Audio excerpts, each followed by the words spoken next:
যে নারী সকালে ঘর ঝাড়ু দেওয়ার আগে দুটি কাজ করবে তার কপাল খুলে যাবে ইনশাআল্লাহ, এবং তার পরিবারের মধ্যে কোনো ধরনের কোনো অভাব থাকবে না। তার ঘরে শুধু সম্পদ আসতেই থাকবে এবং রহমত আল্লাহ সুবহানাহু ওয়া তাআলা নিচে নাযিল করবেন। সুবহানাল্লাহ।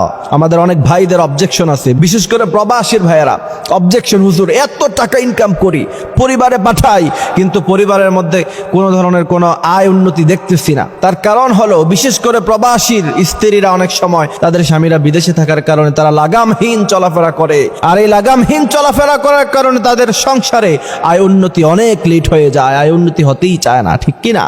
এই জন্য প্রিয় ভাইয়েরা আমার, আমাদের মা বোনদের কাছে গিয়ে এই কথাগুলি বলে দিবেন যে হুজুর বলছে এই সমস্ত আমলগুলি করো, তাহলে ঘরের মধ্যে রহমত চলে আসবে। প্রিয় ভাইয়েরা আমার, যে আমলগুলি ঘর ঝাড়ু দেওয়ার আগে করতে হবে তার মধ্য থেকে প্রথম নম্বর আমল হলো ফজরের সালাত আদায় করা। সহিহ মুসলিমের বর্ণনা এসেছে, অনেকগুলি সহিহ হাদিসের বর্ণনা এসেছে, রাসূল করিম সাল্লাল্লাহু আলাইহি ওয়াসাল্লাম বলেছেন, তোমরা ফজরের সালাত দিয়ে দিন শুরু করে দাও, সারা দিন আল্লাহ সুবহানাহু ওয়া তাআলা নিজ কুদরত দ্বারা তোমাদেরকে হেফাজত করবেন, সারা দিনের সমস্ত হাজত পূরণ করে দিবে।